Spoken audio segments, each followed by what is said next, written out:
Nature is forever evolving and adapting, with new exciting discoveries being made all of the time.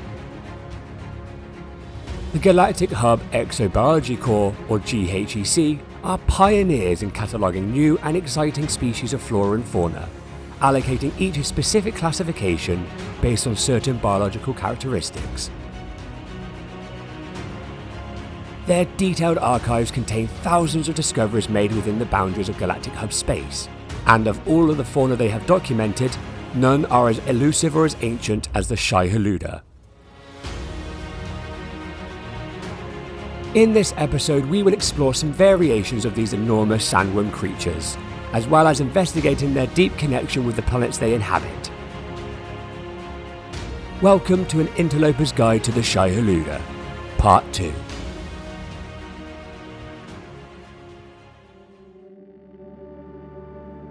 Within the Ketegam-Zezav system, amongst the scorched plains of the planet Bolly Y24, a giant stirs. This is the planet Shaihuluda, the colossal being. Shaihuluda are a species of planetary sandworm characterized by their gigantic size and burrowing behavior. They possess no skeleton, which helps them move through soil and rock as though it were water. Though not every planet is inhabited by these magnificent creatures, they have been found in varying environments throughout the galaxy. Bolly Y24 Shaihuluda has adapted to survive the planet's extreme heat, aided by specialized heat-resistant plates that line the entirety of its body. This heat resistance appears to extend internally, making it possible for the creature to consume the magma that makes up the entirety of its diet. Although scorched planets are a common choice for Shaihuluda, they are not the only places they have been discovered.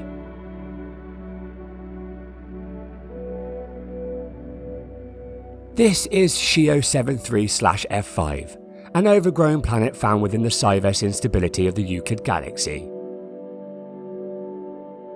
Stretching below a ring-ribboned sky, the planet's vibrant orange and blue grassland supports a booming ecosystem of both plants and animals. This lush environment is home to the Lipinski V system's largest archive, containing extensive historical and archaeological records dating back centuries. Many of these archaic texts depict a gargantuan worm, worshipped by an ancient long-lost race that once inhabited this system. This is Shio's gargantuan Shaihuluda. Its shy nature makes sightings above ground incredibly rare, but with careful planning, our crew were lucky enough to capture these unique images over a period of several months. Shio Shaihuluda shares an appearance typical of aquatic life, its head shape resembling that of many fish species found throughout the galaxy. Two flipper-like appendages protruding from its sides help propel the creature through the planet's soft soil, where it spends the majority of its time. It surfaces only to feed, snatching at passing starships with devastating accuracy. Though no longer featured in modern religion, Shio Shaihuluda is still revered and protected by the current inhabitants of the planet. However, not all Shaihuluda are seen in such a positive light. This is Deleto Yuko, a radioactive planet found within the Canthian region of Galactic Hub space. It is home to the deepest burrowing species of Shaihuluda ever recorded, the giant parasite. This Shaihuluda shares a head shape similar in appearance to species of the Basoptera genus, a design common amongst giant parasite sandworms. What makes Deleto Yuko Shaihuluda so unique is not only its deep burrowing, but its unchallenged status as the most radioactive creature so far recorded in the galaxy. As it burrows beneath the surface, it emits radioactive particles into the soil, which over time has drastically altered the planet's ecosystem. In fact, geological analysis of the planet's soil has revealed that Deleto Yuko's environment was once lush, home to fertile grasslands and an abundance of vegetation. As radioactive environments seem to hold the most appeal for Shaihuluda, the leading theory posits that the giant parasite utilised its own radioactivity to terraform the planet to its particular specifications. This dramatic change led to an extinction event that wiped out over 98% of the planet's native species. Thankfully, very few Shaihuluda wreaked such planetary devastation. Across the galaxy within the Marfor-Baman system, one planet has greatly benefited from the presence of its Shaihuluda. This is Esnum Prime, the system's only radioactive planet. Despite its extreme environment, it is home to an abundance of plants and animals. The ecosystem here is very delicate, with many of its species being highly sensitive to environmental changes. Crashed freighters and starships are the biggest polluters, releasing toxins into the soil as they decay, poisoning plant life and animals alike. However, these metal wrecks are the preferred diet of the planet Shaihuluda, the great consumer. Like the giant parasite Shaihuluda, its mouth is lined with rows of sharp teeth, which breaks down its meal into more manageable chunks. Though Esnum Prime Shaihuluda is beneficial to the planet, it can be devastating to survivors of crashed ships if they don't evacuate the area before the Shaihuluda surfaces to feed. The origin of all Shaihuluda is shrouded in mystery, though within the Nugsdor Adjunct region of galactic hub space lies a possible answer. This is Odmansha, a mutated planet found within Hub 5-1C7, the Kertu-Eni system. Its chromatic atmosphere is home to a planetary maggot Shaihuluda that started speculation amongst the scientific community. The native inhabitants of this planet have long believed that their Shaihuluda is an advanced stage of a spaceborne asteroid lava that crashed into the planet long ago. Upon crashing, it emerged from a pupa-like state into a sandworm stage of its life cycle, waiting to someday emerge as a new life form. Although these beliefs currently lack evidence, the story has stirred interest with a group of scientists that are working to secure proof of a possible link between these creatures. Research is relatively slow going, owing to the elusive nature of both Odmansha's Shaihuluda and the asteroid lava. Luckily, the scientists are working with the Galactic Hub Exobiology Corps and system authorities to expand their research teams.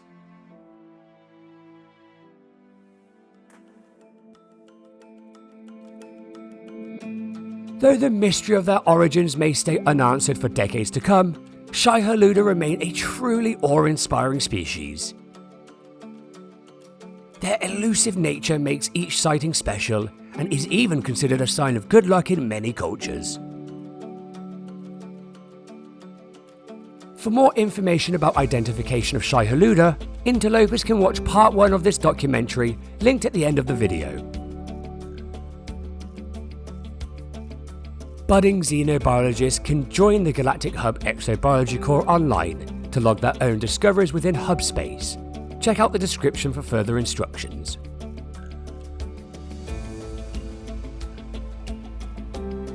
We hope you have enjoyed this special episode of An Interloper's Guide, and we look forward to seeing you next time. As always, thank you for watching. Have fun, stay safe, and most importantly, be curious.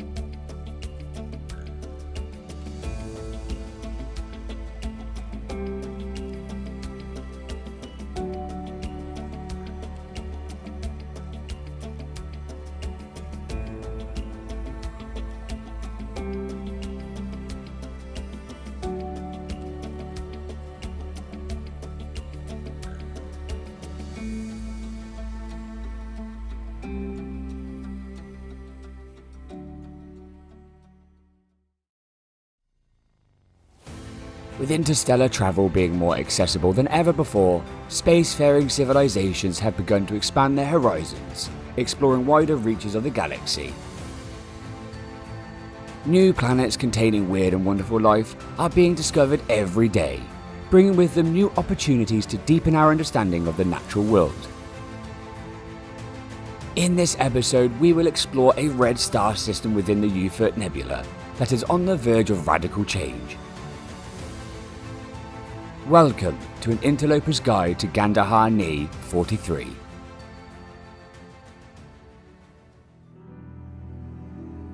Recently acquired by a Corvex mining corporation, mining operations within this system has expanded to each of its 4 planets.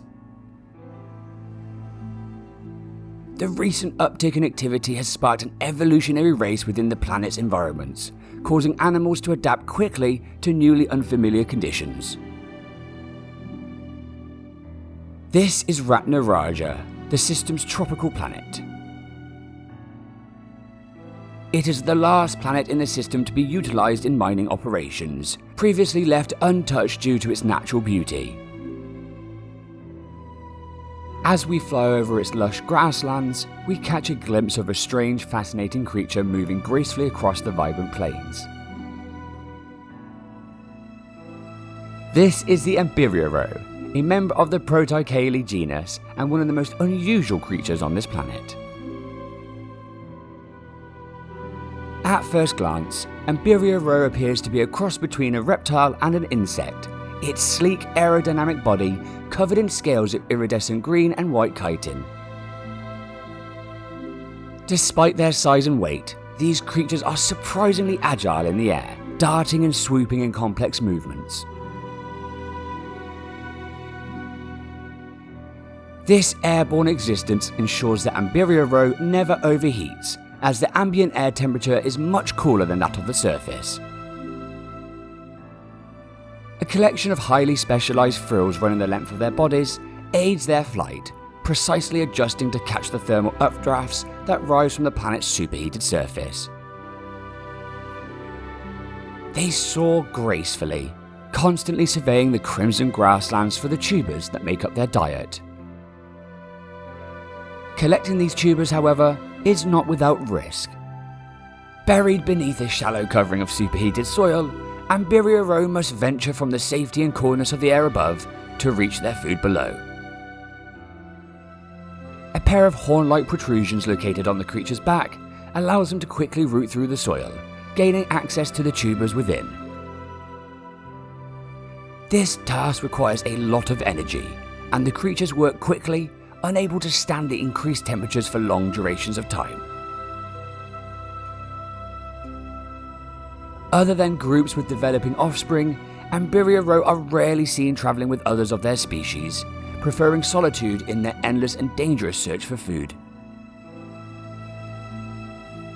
By exploiting Ambiriero's insatiable hunger, some of the planet's early settlers managed to tame these wonderful creatures, plying them with tubers to gain their trust over time. As companions, they are extremely loyal and gentle, allowing interlopers to hitch a ride wherever the terrain gets too tough. For wild Ambiriero, the system's fast-growing mining economy presents new challenges to their survival. Abundant, precious resources of copper and paraffinium found on the planet attract more and more visitors each day, bringing with them new dangers of poaching and pollution. In the short years since mining endeavours began, scientists have already observed a notable change in behaviour within the Ambiriero population. These once solitary creatures have begun to form loose herds for protection, and have even become uncharacteristically aggressive when approached. Ambiriero, like many other planet species, has quickly adapted to thrive in an increasingly hostile world. Other planets within the Gandahar Ni system have endured mining activities for much longer, and the adaptations of their native creatures have become less subtle with time.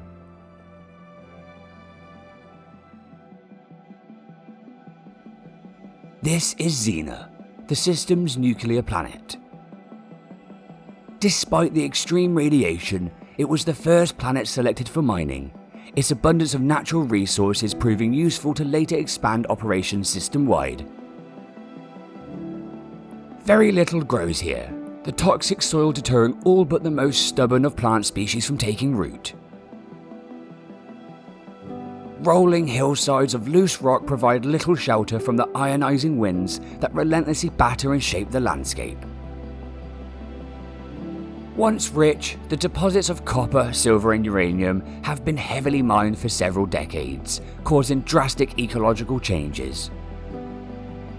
Damage to the root network of Xena's plant life has resulted in the decimation of several plant species, causing a rapid decrease in their population. Gases released as a byproduct of these mining activities have driven temperatures on the planet to rise, evaporating all surface water in its wake and causing extreme weather fronts.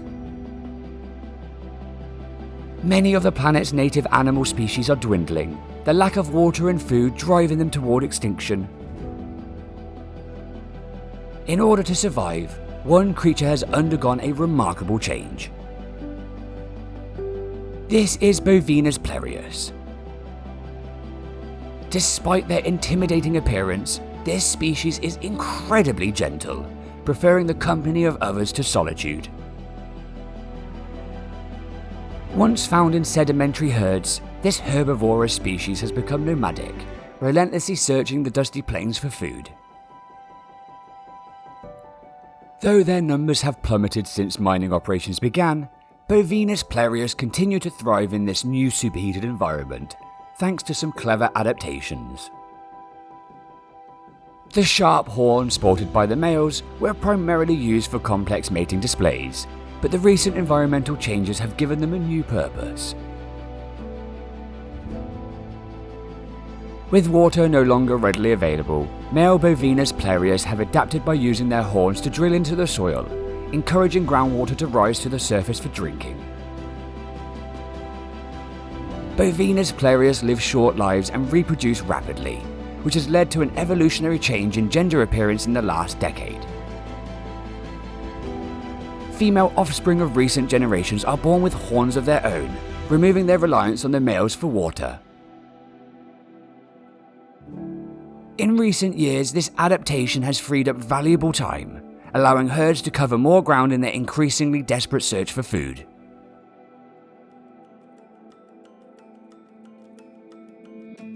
Though the mining operations within the Gandahar Ni system have been devastating to the ecosystems of many of its planets, it has presented a unique opportunity for scientists to study the effects of large-scale mining on an ecosystem in real time. The subsequent studies released, detailing the devastation wreaked by the Korvax Mining Corporation, didn't go unnoticed. Animal rights activists have protested galaxy-wide on the unethical practices of the industrial mining complex and the barren waste they leave behind. As a result, significant funding has been granted to research a way of reducing the effect these operations have on planets in the future, utilizing newfound terraforming technologies to restore ecosystems to their natural state. The Korvax Mining Corporation continues to work closely with xenobiologists and ecologists, using their findings within Gandahar Ni to reduce habitat destruction on all future projects. Gandahar Ni remains a testament to the incredible resilience of nature and its adaptability in times of change. We hope you have enjoyed this episode of An Interloper's Guide, and we look forward to seeing you next time. As always, have fun, stay safe, and be curious.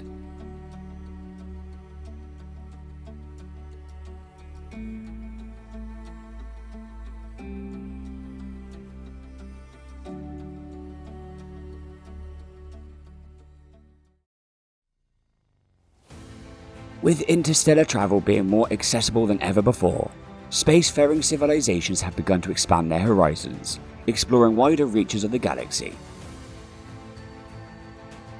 New planets containing weird and wonderful life are being discovered every day, bringing with them new opportunities to deepen our understanding of the natural world. In this episode, we will investigate the effects that non-native species can have on an environment, using examples found within an ancient emerald star system. Welcome to an Interloper's Guide to Hub 6-103, the Finney system.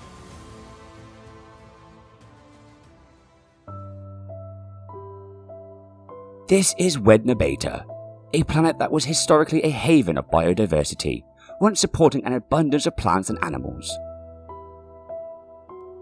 Now it stands stark and empty, dominated by the very species that brought forth the destruction of its ecosystem.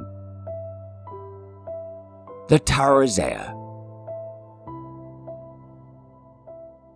This invasive species starts early life as asteroid-locked bacteria, lying dormant, only waking if the asteroid comes into contact with organic life. Centuries ago, one such asteroid landed on Wedna Beta, forever changing the future of this vibrant planet.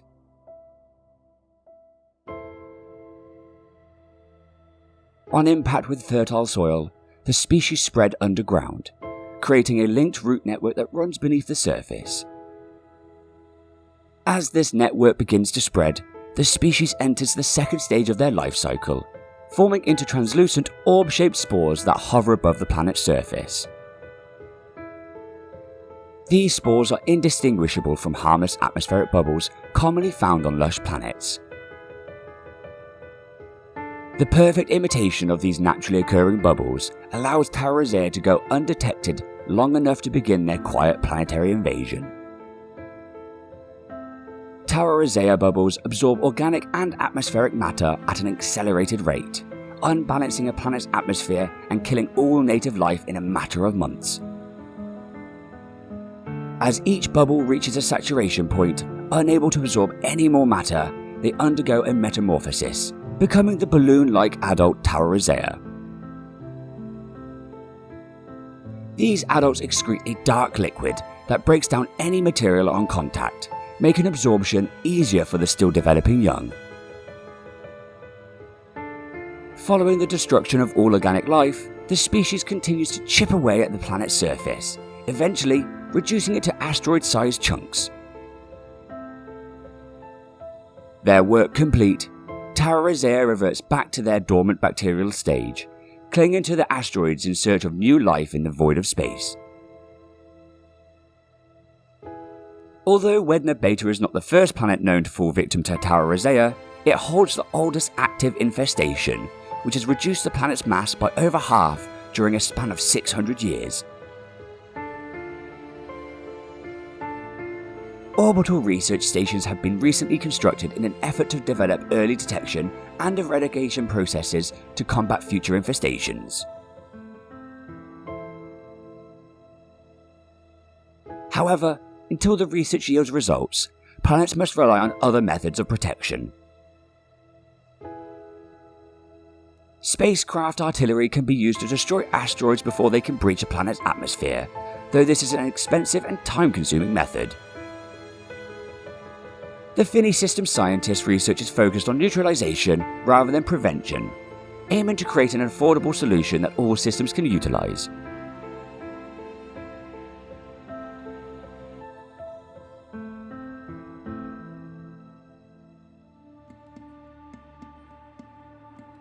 Though Taurizea remain one of the most damaging species so far discovered in the galaxy, not all non-native creatures wreak such planetary devastation.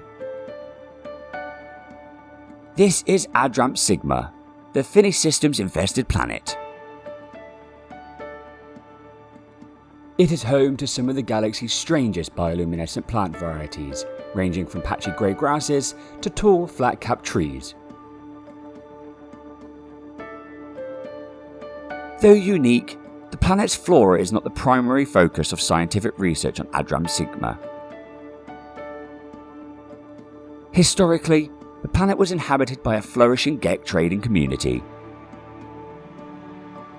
A parasite thought to be introduced through one of the planet's many shipping routes infested Adjunct Sigma, causing drastic ecological change. This, coupled with the recently discovered infestation of Taurizea on Wedna Beta, caused a mass exodus from the system, leaving many planets uninhabited. Following the exit of the Gek population, abandoned cargo containing non-native lifeforms and exotic livestock such as Kivus were unleashed on Adjunct Sigma's already compromised ecosystem.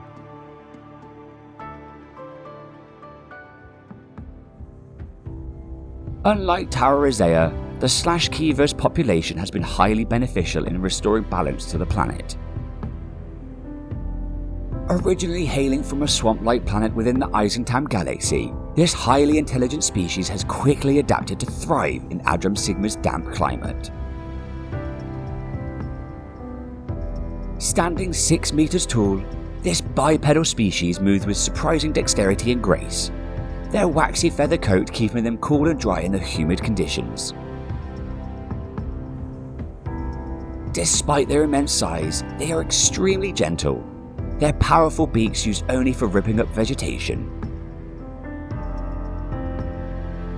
The species share a uniquely close bond with the natural world and are often found tending to the plants and sowing seeds. On their home planet, they oversee large areas of vegetation, keeping the plants healthy and farming the land.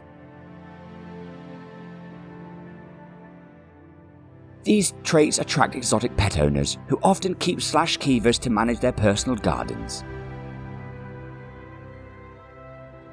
On Adjunct Sigma, the rising Kivus population has seen to the unprecedented restoration of large areas of infected land, their farming efforts driving back the parasitic infestation.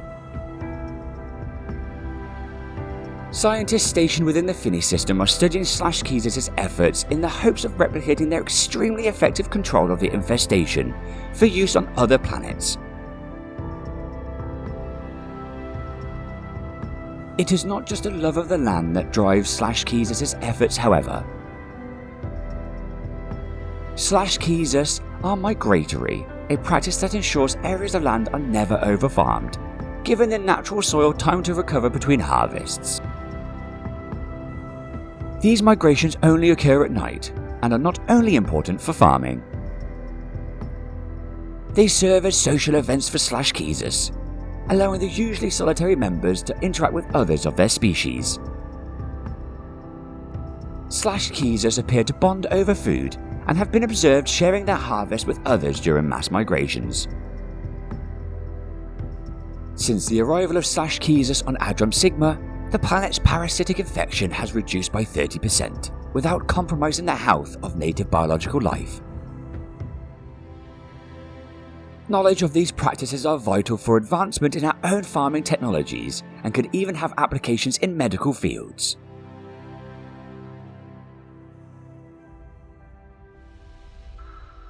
Planetary ecosystems rely on balance to thrive, and the introduction of non-native creatures can either be beneficial or disastrous to native life.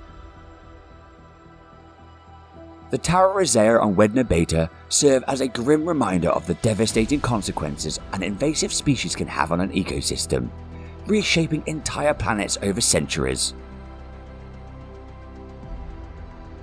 Kivus' partnership with the natural world, migratory practices and farming techniques have not only tamed the parasitic infestation on Adjunct Sigma, but also sparked research that could revolutionize farming and medical technologies. Regardless of their impact, non-native species offer valuable scientific insight into the intricacies of ecosystems, reinforcing the need to protect and study them at every opportunity. We hope you have enjoyed this episode of An Interloper's Guide, and we look forward to seeing you next time.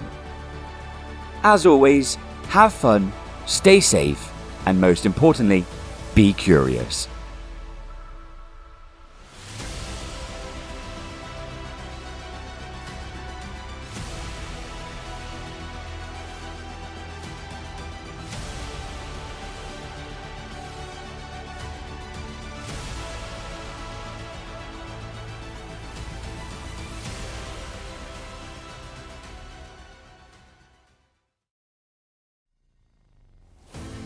With interstellar travel being more accessible than ever before, spacefaring civilizations have begun to expand their horizons, exploring wider reaches of the galaxy.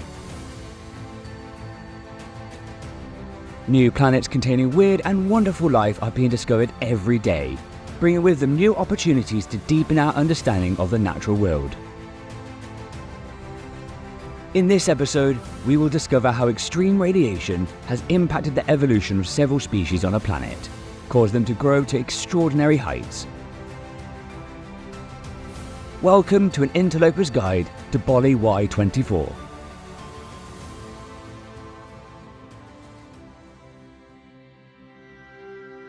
The Euclid system. A popular tourist destination located within the Suez region of the Euclid Galaxy. Of the system's 5 planets, one is heavily protected, owing to the extremely unique creatures that roam its irradiated plains. This is Bolly Y24, the Euclid system's supercritical planet. Radioactive isotopes emitted from minerals embedded in the planet's crust warm the atmosphere to a humid 24 degrees, encouraging the growth of a variety of tropical plants.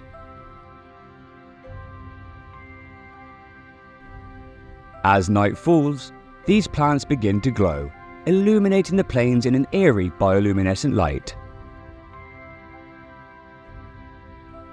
Though these plant varieties are common throughout the galaxy, they grow to unprecedented heights on Bolly Y24, thanks in part to the planet's extreme radioactivity. As well as supersized plant life, the planet supports a variety of large animal species. Feeding exclusively on the highly toxic Toroidrous plants that dominate the landscape, the Cobroplyum are the most common of Bolly Y24's megafauna. The adults can reach heights of up to 6 meters, affording them easy access to the plant's nutritious yet poisonous fruits. Cobroplyum's complex digestive system has evolved a series of 6 stomachs, capable of filtering out any toxins contained within the Toroidrous fruit. This digestion process takes a significant amount of time, and as a result, the nomadic Cobroplyum herds move slowly as they continue their unending search for food. As the only creatures on the planet capable of consuming the Toroidrous fruits, the species face no competition, which has allowed the population to flourish. For other species, however, finding food is a daily struggle.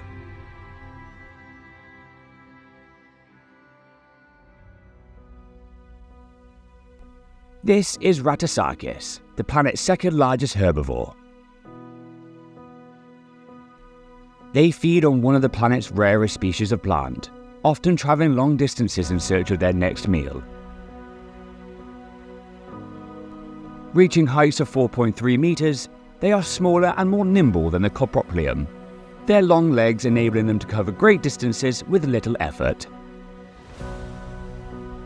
In order to locate the elusive plant that makes up their diet, Rattasarchus have evolved a telescopic eye that helps them navigate their surroundings from an elevated position. In design, the species' eye is similar to that of a camera, and is even capable of zooming in on objects in the far distance. As well as sight, Rattasarchus rely on another sense to find their meal.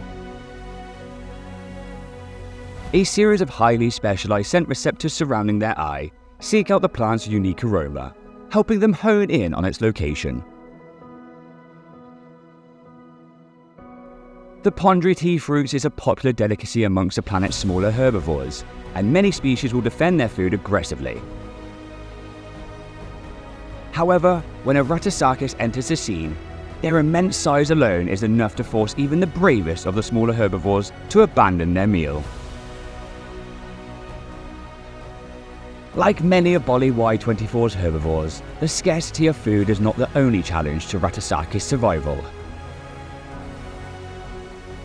The extreme humidity causes regular radioactive storms that mercilessly batter the planet's surface for long periods of time. During these storms, the Rattasarchus retract their fragile eye into their body for protection, standing immobilized until the storm passes. Being the larger of Bolly Y24's herbivores, Coproplium and Rattosaurus remain safe from predators. But for the planet's smaller species, the threat remains ever present.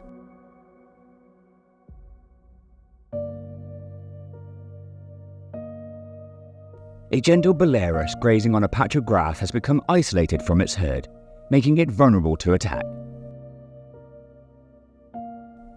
Unbeknownst to the Balearus, each one of its movements are being carefully monitored by the most ferocious of the planet's predators. Winkmafia, Bolly Y24's apex megafauna predator. Standing 6 meters tall, Winkmafia are of equal height to Coproplium, yet they possess superior agility and poise. They are incredibly successful hunters, their 6 legs and unmatched endurance allowing them to effortlessly outpace their prey. Where possible, Winkmafia employ an ambush approach to hunting, indicating great intelligence, but given their immense size, this tactic is not always an option. This particular Winkmafia, however, has managed to find cover behind some of the tall plants. Its prey, the grazing Balearus, has not noticed its presence yet, but with its enhanced peripheral vision, this may not be the case for long. The Winkmafia must act quickly. With a sudden burst of speed, it charges at the herbivore, leaving it no time to react, successfully securing itself a meal. Balearus, like most of the planet's species, feed on radioactive flora, a diet that can lead to cell mutation. To consume the irradiated cells contained within the meat of their prey, Winkmafia possess a specialized saliva, which renders any radioactive particles inert, allowing for the safe digestion of nutrients. They chew their food for a long period of time before swallowing, as, having no natural predators, they can afford to take their time to feed.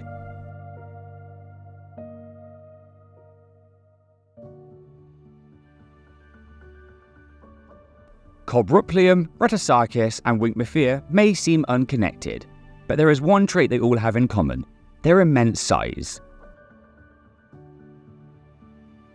Prehistoric remains discovered on Bolly Y24 have revealed that ancient ancestors of these species were of a much smaller stature. Over generations, mutations within their pituitary gland caused an excess of growth hormones to be released, resulting in a notable increase in size. Out of all the creatures on the planet, Coproplium, Rattosaurus, and Winkmafia are the only species that mutated in this way, and research is currently ongoing to understand why these 3 in particular were affected. Bolly Y24, though open for tourists to visit, is heavily monitored with anti-poaching technology to ensure the planet's megafauna remain unexploited. The nighttime display of its plants and unique animal species make it the most popular destination within the Euclid system, despite its extremely radioactive environment. Interlopers exploring the Euclid system will find it full of a diverse variety of vibrant life, each of its 5 planets telling a different story of nature's resilience and beauty.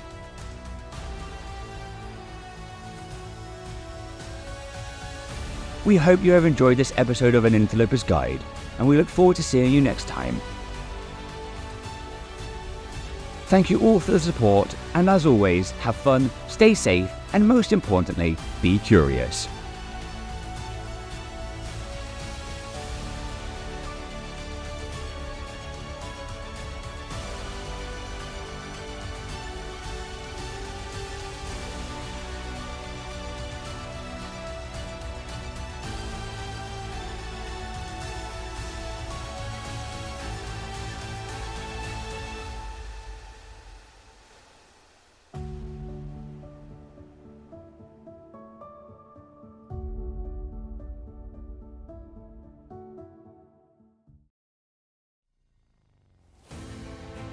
With interstellar travel being more accessible than ever before, spacefaring civilizations have begun to expand their horizons, exploring wider reaches of the galaxy. New planets containing weird and wonderful life are being discovered every day, bringing with them new opportunities to deepen our understanding of the natural world. In this episode, we will discover how apex predators have risen to dominance within individual ecosystems, claiming their position at the top of the planet's food chain. Welcome to an Interloper's Guide to the Laerip 14 system.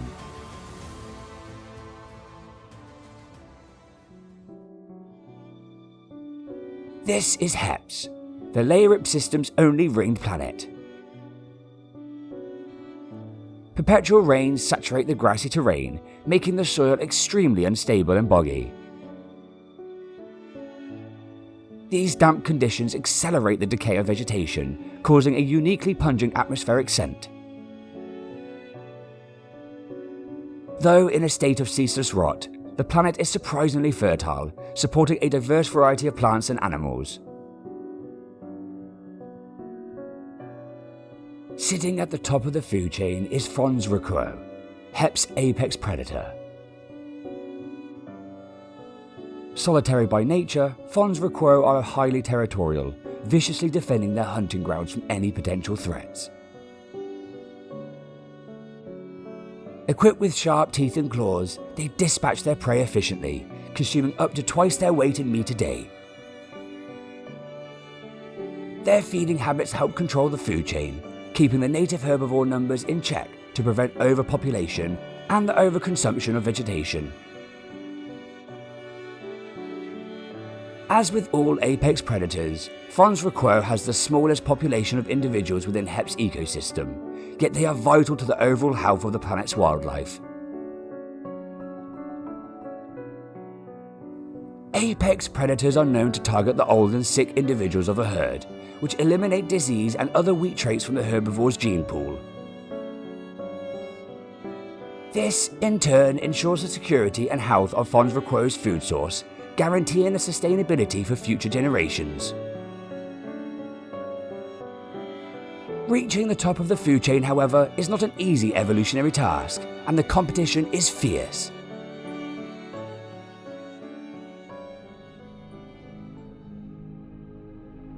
This is Beelzebub 13, the Laerip system's paradise planet. A land of abundance, its bustling ecosystem supports a diverse variety of plants and animals, all heavily protected by the system's Gek population.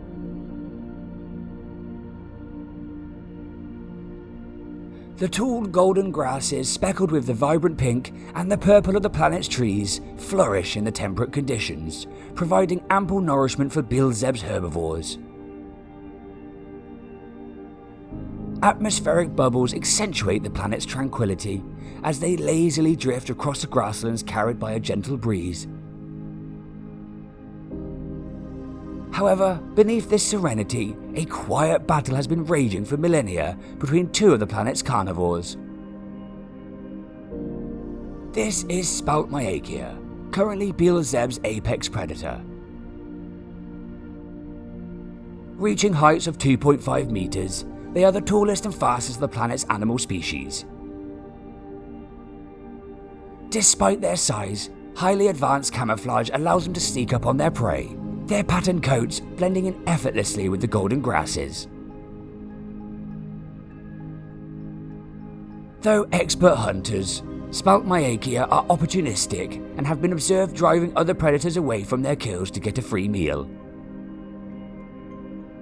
There is one other predator, however, that is adapting quickly, their rapidly increasing population threatening Spaltmyachia's spot at the top of the food chain. Petal Fabrica, Beelzebub's mesopredator. Once on the brink of extinction, the species were heavily preyed upon by Spaltmyachia, that is, until evolution intervened. To deter attacks, ancient Petal Fabrica developed a toxic coat, capable of fatally poisoning any predator that ingests their meat. This led to many deaths amongst the Spaltmyachia species, and allowed the Petal Fabrica time to replenish their population. Over time, Spaltmyachia began mortally wounding Petal Fabrica with their claws, to drive them away from their hunting grounds. In response to this behaviour, scientists monitoring life on Beelzebub's surface have observed a recent change in the hunting techniques employed by modern petal fabrica. These once solitary animals have begun to establish alliances with other members of their species, forming small hunting parties. They will feed as a group, keeping a careful watch for any spout myakea looking to score a free meal. Being only half the size of spout myakea, the lone petal fabrica would be unable to defend against an attack, but there is strength in numbers.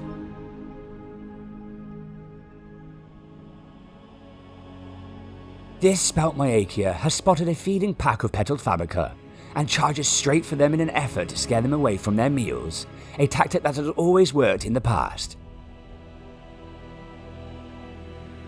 This time, however, the petal fabrica stands their ground, launching into a coordinated attack as the spout myakea gets close. In the confusion of kicks and blows, the spout myakea bites the petal fabrica in panic, ingesting some of their poison in the scuffle.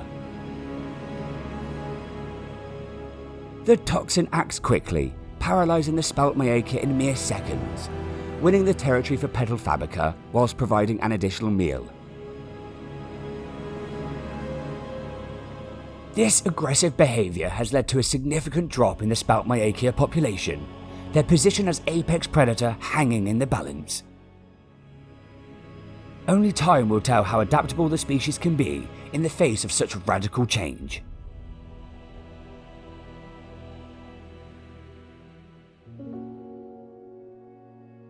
Removal of an apex predator from an ecosystem can be devastating, a situation experienced in the history of another of the Laerip system's planets.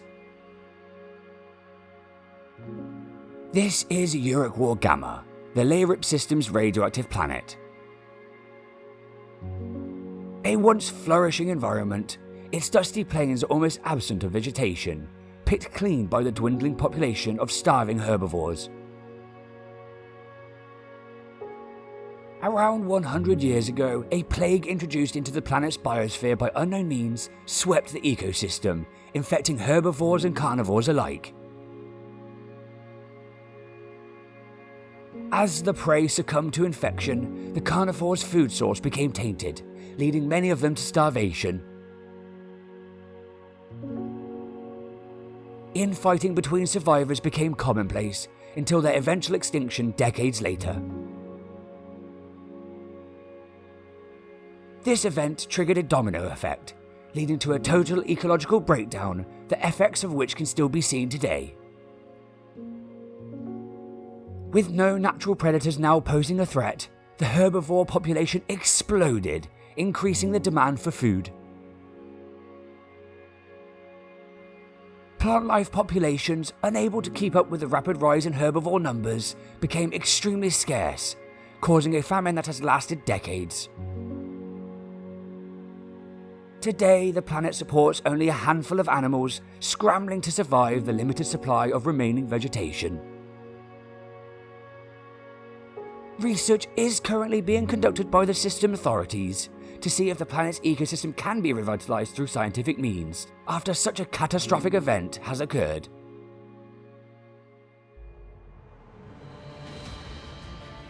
In this episode, we have discovered the importance of apex predators in an ecosystem and the impact their extinction can have on a food chain. Interlopers visiting unfamiliar planets are encouraged to use non-lethal action when encountering any predators in the wild, to help preserve a planet's ecological balance for generations to come. We hope you have enjoyed this episode of An Interloper's Guide, and we look forward to seeing you next time. Thanks for watching, and as always, have fun, stay safe, and be curious.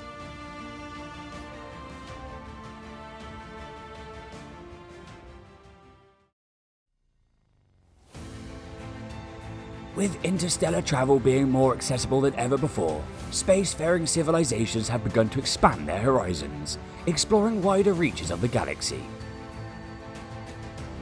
New planets containing weird and wonderful life are being discovered every day, bringing with them new opportunities to deepen our understanding of the natural world. In this episode, we will explore some of the most extraordinary temperate planets the Nugsdor Adjunct region has to offer, each supporting a thriving and diverse ecosystem. Welcome to an Interloper's Guide to the Nugsdor Adjunct region.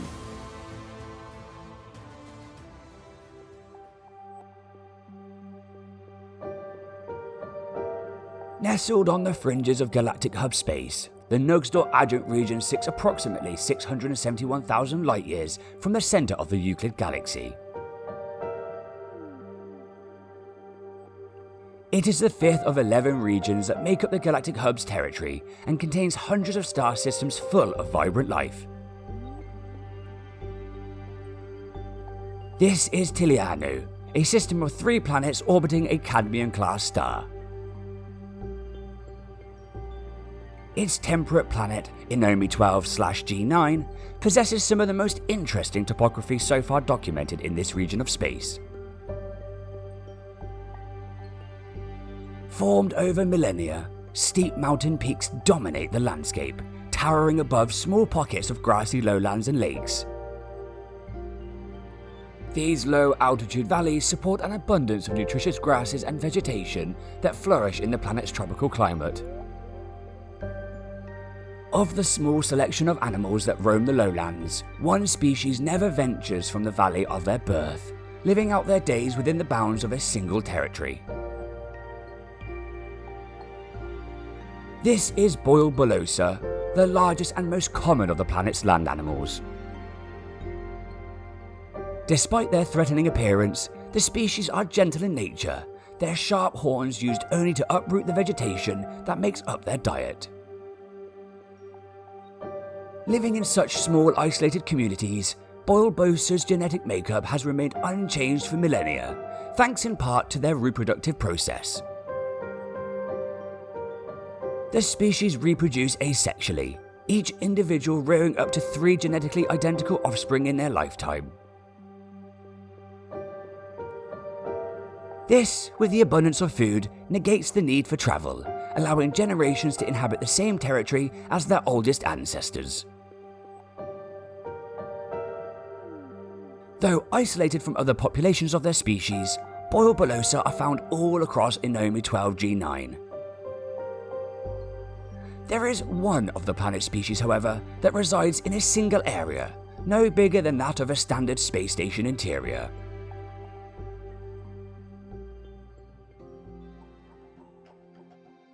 Welcome to Lake Imajuno, Inomi's deadliest expanse of water. It is a place unlike any other on the planet, completely inaccessible from the outside, sealed in by vertical mountain peaks. Rainwater running down the mountain slopes carries fine mineral particles into the lake, increasing the water's pH to deadly levels.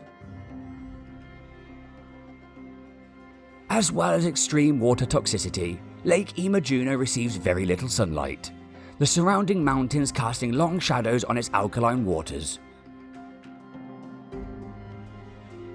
These conditions are inhospitable to all but the most specialized of life. This is Dadaone, an aquatic species found exclusively beneath the waves of Lake Imajuno. Perfectly adapted to their environment, the species thrive in these deadly waters, roaming the lake in small, socially complex schools. Their highly specialized gills filter out toxins from the water, protecting the fish's immune system from damage. To cope with the limited light, Dadaone possess advanced night vision that allows them to navigate the murky waters as they search for the plants that make up their diet. Due to the immense rarity of the Dadaone species, Lake Imajuno is heavily protected by planetary authorities to avoid contamination of its extremely unique ecosystem. Isolation is a common thread within Inomi 12/G9, and above the clouds, the story is no different.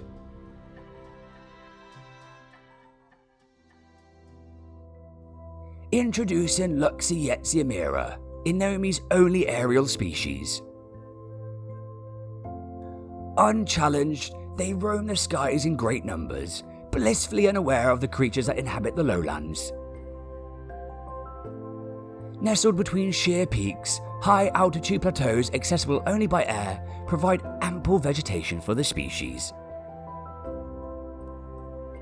Luxietziamira are extremely light, and they rely on air currents to keep them airborne, as they search the mountain peaks for vegetation. Protruding on both sides of their neck, highly specialized fins work to direct their flight, allowing the creature almost complete control of direction. Though seemingly disconnected from the rest of Inomi's ecosystem, Luxietziamira plays a pivotal role in the overall health of the planet.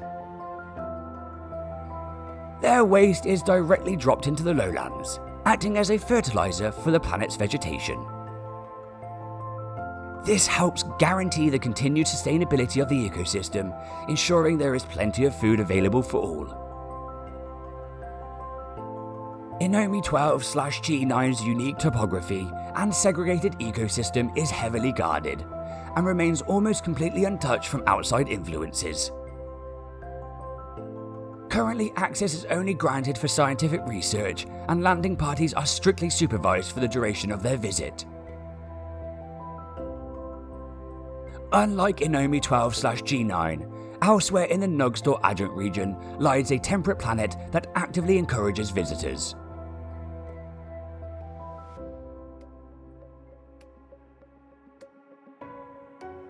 This is Helu-14, a system of 5 planets orbiting an Indium-class star. Each year, thousands of interlopers visit the system, exploring the various tourist attractions found on each of Helu's planets. The most popular destination by far is the system's vapor planet, Cycric Beta. Ancient trees stand as stark monuments amongst the lush green grasses, providing shelter for the planet's native creatures during frequent rainstorms. These heavy rains raise planetary temperatures from a balmy 60 degrees to well over 200, resulting in the creation of copious amounts of steam. Though deadly to the unprepared, these extreme temperature fluctuations are part of the main draw for tourists visiting the planet.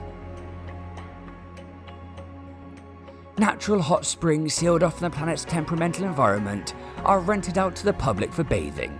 The warm water is said to have healing properties. As well as these springs, interlopers can enjoy natural steam baths, with facilities being built all over the planet. Steam filtered from the planet's storms is cooled slightly before filling small bathhouses, a treatment known to be beneficial for respiratory health. In addition to being a popular destination for health-conscious interlopers, Cycric Beta's allure does extend beyond relaxation activities.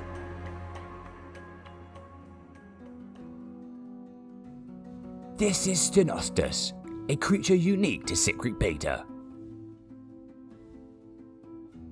Visitors from all over the galaxy gather to see these strange creatures in the wild, and the profits from viewing pod ticket sales go back into researching and conserving their population. The species feed on fern-like plants and mushrooms, their large bills effective at ripping up vegetation down to the roots. Stenostus have not evolved eyes, the tissue of which can be easily damaged in Cycric Beta's heat storms. Instead, the species perceive the environment using echolocation, the intricacies of which are not yet fully understood. Their green-striped coats help camouflage them amongst the planet's grasses, but they are drawn to the viewing pods by offerings of food. This gives visitors a chance to see these incredibly shy creatures up close, a rare experience that has secured Cycric Beta's spot as the top tourist destination within Helu-14. There is only one other planet within the Nugsdor Adjunct region that rivals Cycric Beta in popularity, offering interlopers some of the most fantastic views found anywhere within the Euclid Galaxy.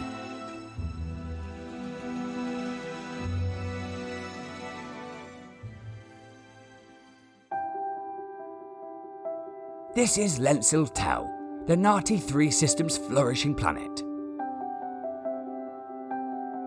Beneath its gentle grassy hills, a complex mycelium network spans the entirety of the planet, made evident by the abundance of mushrooms found growing on the surface. These incredible mushrooms and grasses serve as the food source for the planet's herbivores, including the most bizarre species so far documented within the Euclid Galaxy. The Snakodesipus species.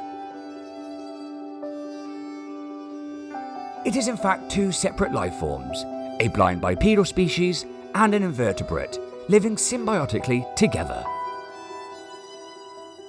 At birth, the Snakodesipus's parents of the Snako species collect a desipus from a birthing pit underground, attaching it to their offspring, forming a bond that lasts a lifetime. Being entirely blind, the Snako species depend on Desipus's eyes to see their surroundings. The image is transported through a specialized optic nerve attached directly onto the Snako's brain. In exchange for this gift of sight, the Snako provides Desipus with access to its energy store, so it can share the spoils of its hunts for vegetation.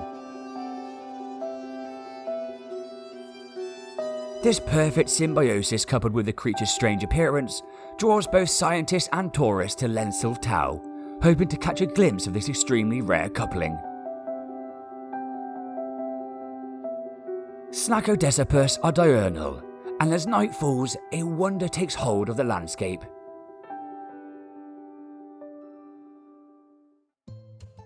Luciferin, transferred through the planet's extensive mycelium network, gives bioluminescent light to the planet's mushrooms and grasses, resulting in a breathtaking nighttime display. The exquisite beauty of the planet's flora is well documented, and it remains the most photographed location in the galaxy to date. Inomi 12/G9, Cycric Beta, and Lensil Tau remain some of the most fascinating planets so far discovered within the Nugsdor Adjunct region. From the isolated valleys of Inomi 12/G9 to the steamy allure of Cycric Beta's hot springs, and the symbiotic dance of the Snakodesipus on Lensil Tau, each planet is unique in its own right. In this season, we've glimpsed only a handful of the wonders this galaxy has to offer, reminding us that curiosity knows no bounds. We hope you have enjoyed this episode. Thank you so much for watching. Until our next cosmic exploration in a brand new season of an Interloper's Guide, have fun, stay safe, and be curious.